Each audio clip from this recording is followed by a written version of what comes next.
बिस्मिल्लाहिर्रहमानिर्रहीम। FSc biology part first, chapter number 5 हम कर रहे हैं वैरायटी ऑफ लाइफ। आज हमने करना है वायरसेस। वायरसेस की कुछ डायग्राम दी गई हैं।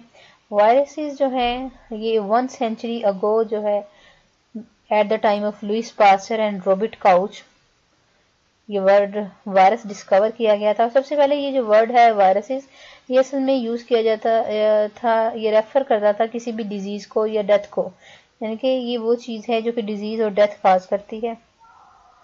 वायरसेस जो है ये इसे हम रिकॉग्नाइज करते हैं कि असल में ये वो पार्टिकल्स होते हैं जो कि न्यूक्लिक एसिड पे और प्रोटीन कोड पे कंसिस्ट करते हैं। वायरसेस बहुत सी डिजीज का काज बनते हैं, जिसमें ह्यूमंस में जो डिजीज काज करते हैं उनमें इन्फ्लुएंजा, हेपेटाइटिस, स्मॉल पॉक्स और एड्स आ जाते हैं। ये डिजीज हम जो है डिटेल में इस चैप्टर में डिस्कस करेंगे। वायरस इस चैप्टर में हम इस वायरस की प्रॉपर्टीज, इसके कैरेक्टर्स, इसका लाइफ साइकिल जो है वो स्टडी करेंगे। साइंस की वो ब्रांच जिसमें हम वायरसेस की स्टडी करते हैं इसे हम बोलते हैं वायरोलॉजी। वर्ड वायरस जो है सबसे पहले लैटिन वर्ड विनोम से ड्राइव किया गया था, जिसका मतलब है पॉइजनस फ्लूइड। इसकी डेफिनेशन हम करते हैं वायरसेस की। Actually these are non cellular infectious entities जो कि डीएनए और आरएनए पे कंसिस्ट करती हैं। जिस तरह ये डायग्राम नजर आ रही है तो इसका जो सेंटर में ये डीएनए या आरएनए पे कंसिस्ट करती हैं। That is in coat encased in a protein coat. Protein के अंदर जो है वो डीएनए और आरएनए पे ये कंसिस्ट करते हैं। और वायरसेस को रिप्रोड्यूस होने के लिए यानी कि दोबारा से अपनी कॉपी बनाने के लिए किसी लिविंग ऑर्गेनिज्म की जरूरत होती है, लिविंग सेल की जरूरत होती है। वो लिविंग सेल जो है एक बैक्टीरिया भी हो सकता है, बैक्टीरियल सेल हो सकता है, प्लांट सेल हो सकता है या कोई एनिमल सेल भी हो सकता है।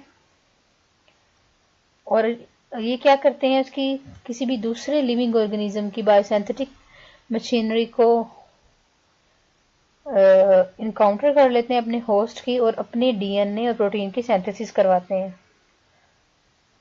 कुछ वायरसेस जो हैं वो सदियों से जाने जाते हैं जो कि डिजीज काज करते थे।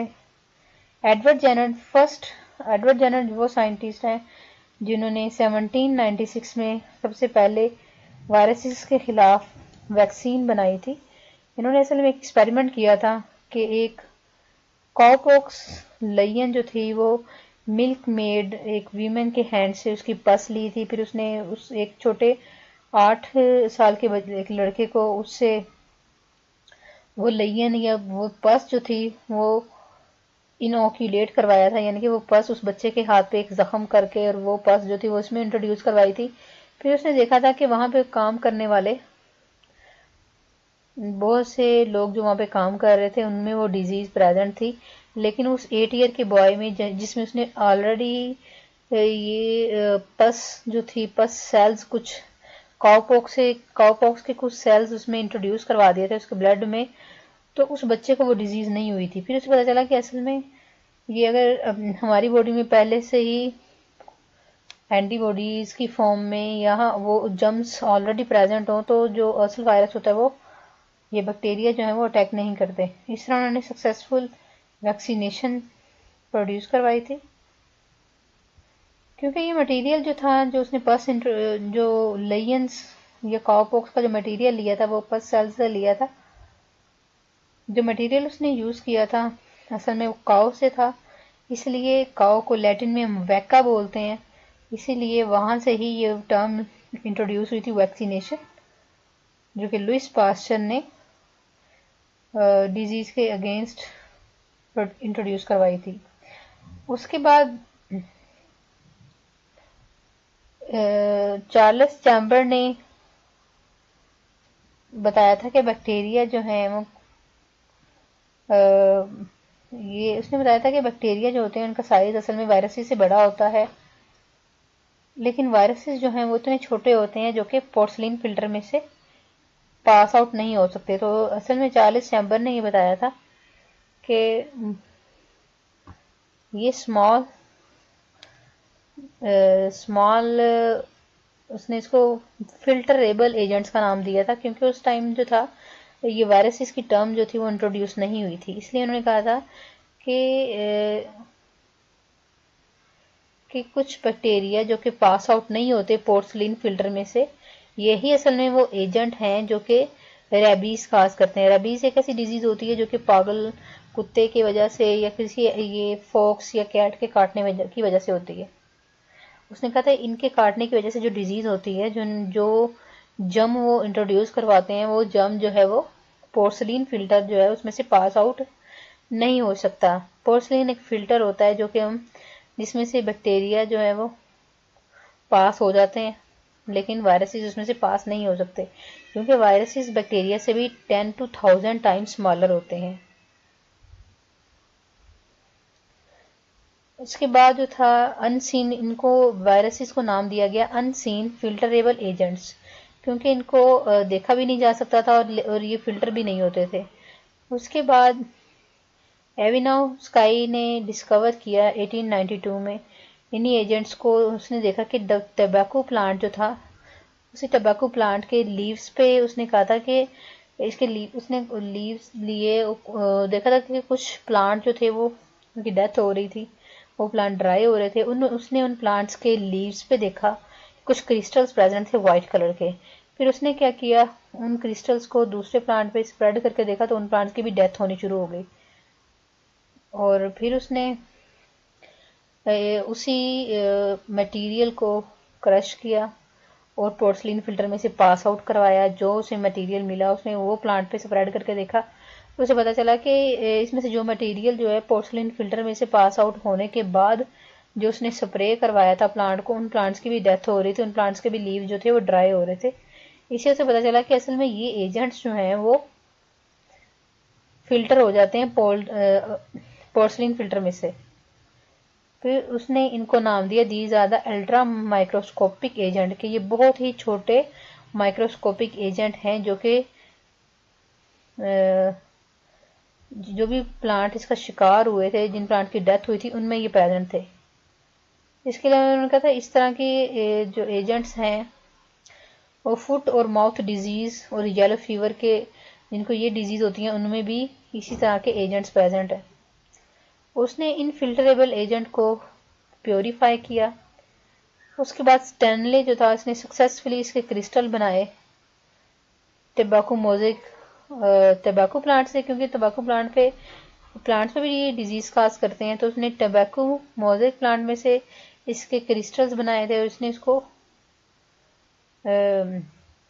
केमिकल एनालिसिस किए इस पे। और फिर उसके बाद उसे पता चला कि असल में ये जो तंबाकू मोज़ेक वायरस है ये कंसिस्ट करता है सिर्फ और सिर्फ न्यूक्लिक एसिड पे और प्रोटीन पे। इससे पता चलता है कि अदर फॉर्म ऑफ लाइफ से वायरसेस बिल्कुल डिफरेंट है। इनकी केमिकल कंपोजिशन में अगर हम देखें तो ना इनमें कोई सेल मेम्ब्रेन होती है, ना सेल वॉल प्रेजेंट होती है, ना न्यूक्लियस, ना माइटोकॉन्ड्रिया वगैरह। सिर्फ और सिर्फ ये जो न्यूक्लिक एसिड पे और प्रोटीन पे कंसिस्ट करते हैं। उसके बाद मजीद जो एनालिसिस किए गए तो उसके करेक्टर्स का पता चला कि वायरसेस जो है इनका साइज क्या है और ये किस तरह के होते हैं। करेक्टरिस्टिक्स देखते हैं वायरसेस के। वायरसेस जो है एक्सट्रीमली स्मॉल इन्फेक्शियस एजेंट होते हैं जो कि हम इलेक्ट्रॉन माइक्रोस्कोप के नीचे सिर्फ इनको देख सकते हैं, क्योंकि इनका साइज जो है वो 250 नैनोमीटर से, जो पॉक्स वायरसेस हैं इनका स्मॉल बहुत ज़्यादा स्मॉलर साइज होता है, इसलिए 20 नैनोमीटर तक ये एग्जांपल दी हुई है पैराबो वायरसेस। और वायरसेस जो है 1000 टाइम जो है वो स्मॉलर होते हैं बैक्टीरिया से। इसी वजह से ये पोर्सलिन फिल्टर में से पास आउट हो जाते हैं, जो कि बैक्टीरिया पास आउट जिसमें से नहीं हो सकते। बैक्टीरिया का साइज पोर्सलिन फिल्टर से बड़ा होता है। वायरसेस जो हैं उन्हें हम आर्टिफिशियल मीडिया में ग्रो नहीं करवा सकते। जिस तरह हम कहते हैं कि हम कोई न्यूट्रिएंट प्रोवाइड करते हैं ना बैक्टीरिया को, और बैक्टीरिया की मल्टीप्लिकेशन होती है, उसकी कॉलोनीज बना सकते हैं हम, लेकिन वायरसेस जो हैं वो सिर्फ और सिर्फ लिविंग ऑर्गेनिज्म के अंदर ही मल्टीप्लाई करते हैं। इसलिए हम कहते हैं ये रिप्रोड्यूस करते हैं एनिमल सेल में या प्लांट सेल में या माइक्रो ऑर्गेनिजम्स में। और ये जो है इनकी रेप्लिकेशन जो है या इनकी कॉपी जो होती है वो किसी लिविंग ऑर्गेनिज्म के अंदर होती है। हम आर्टिफिशियली जो है वो किसी मीडिया में इसको ग्रो नहीं करवा सकते। और उसके बाद वायरसेस की टाइप्स आ जाती हैं। ऑब्लिगेट, इंट्रासेलुलर पैरासाइट्स होते हैं जब बैक्टीरिया की बात करते हैं तो बैक्टीरिया की दो कैटेगरी आ जाती हैं, फैक्यूल्टेटिव होते हैं या ऑब्लिगेट होते हैं। लेकिन वायरसेस सिर्फ और सिर्फ ऑब्लिगेट होते हैं। ऑब्लिगेट होते हैं जो पाबंद होते हैं किसी लिविंग ऑर्गेनिज्म के।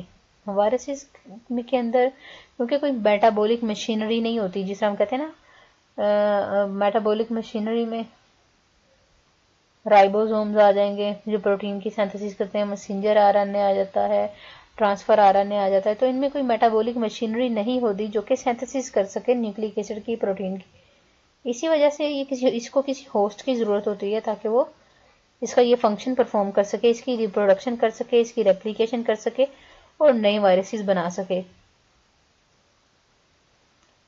जनरली जो वायरसेस होते हैं वो रेजिस्ट करते हैं broad range of available antibiotics, जिस तरह ये पेंसिलिन, स्ट्रेप्टोमाइसिन और बहुत सी ये जो है ये एंटीबायोटिक्स हैं।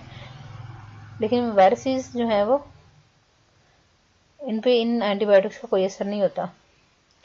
अगर एक कंप्लीट और मिच्योर वायरस इन्फेक्शियस पार्टिकल की बात करें तो हम इसे बोलते हैं वायरन।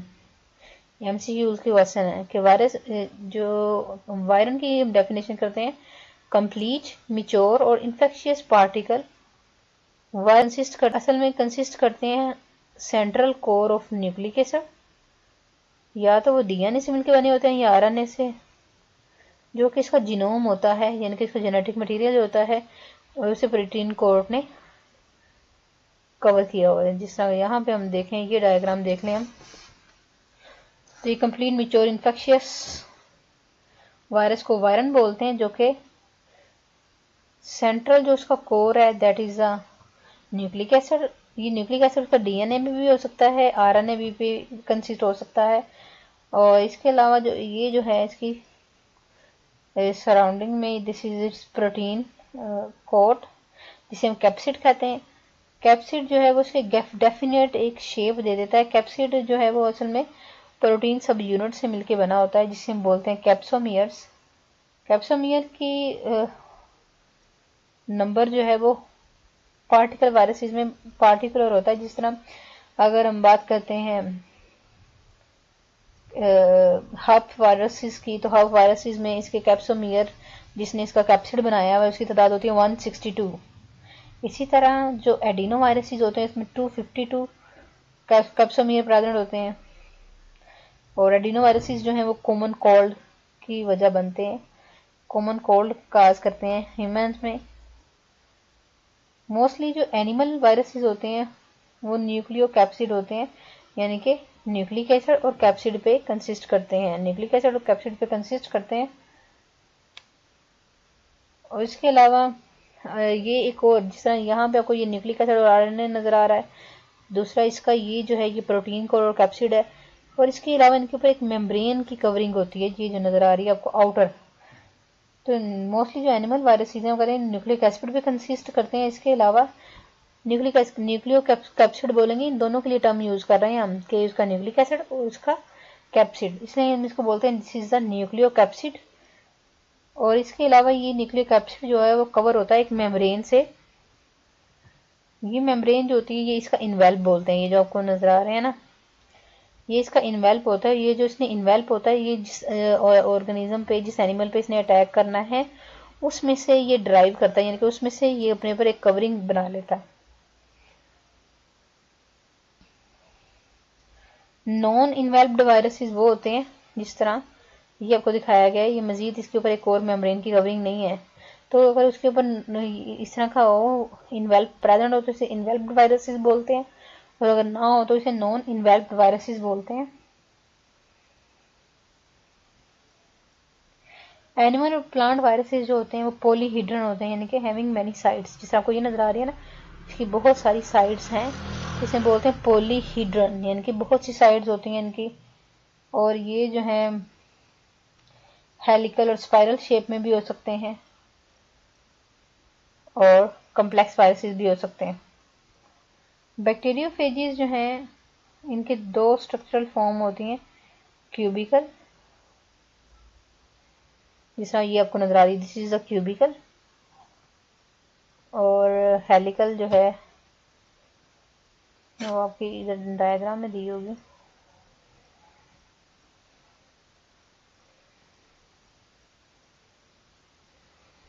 जिस तरह ये आपको नजर आ रही है ना,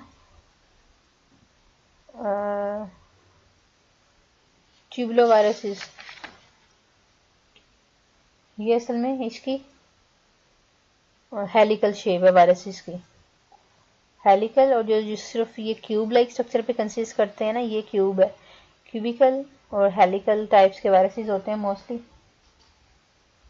बैक्टीरियोफेजिस यानी कि वो वायरसेस जो बैक्टीरिया पे अटैक करते हैं उनको बोलते हैं बैक्टीरियोफेजिस। इसकी दो स्ट्रक्चरल फॉर्म होती हैं, क्यूबिकल होती है और हेलिकल होती है। जनरल क्यूबिकल फेजिस जो होती हैं वो रेगुलर सॉलिड और आइकोसाहेड्रल यानी कि 20 फेसेस होते हैं उसके। जिस तरह के अभी मैंने आपको डायग्राम एक दिखाई थी, ये देखें, ये जो है ये 20 फेसेस हैं। अगर इसको काउंट करें ना हम, इसके 20 फेसेस बनते हैं। और हेलिकल फेज जो होती है वो रोड शेप की होती है। जिस तरह के आपको मैं ट्यूबुलो वायरसेस दिखाया है, तो ये रोड शेप वायरसेस होते हैं। बहुत सी फेजेस जो कंसिस्ट करती हैं हेड और टेल पे। जिस तरह ये आपको डायग्राम नजर आ रही है, तो ये हेड है इसका, और ये जो है वो ये इसकी टेल है।